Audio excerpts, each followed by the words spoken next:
Adding Ethereum to your Phantom Wallet app is extremely easy to do. First thing you're going to need to do is you open up the app like so.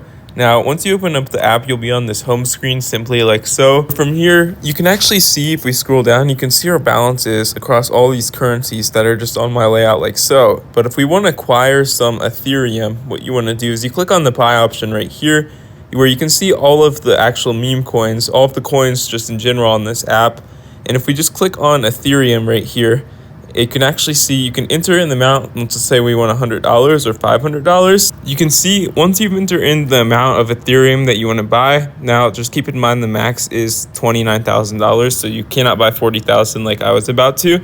But once you enter in the amount you want to buy, you simply click on debit or credit card, enter in your banking info, or you can actually connect this to another app such as paying with PayPal, Coinbase, Stripe, or so on, and you can click on buy option like so, and it will allow you to actually connect this to the app that you actually want to buy this with, or your debit or credit card. And from here, you can simply acquire Ethereum coin on the Phantom Wallet app.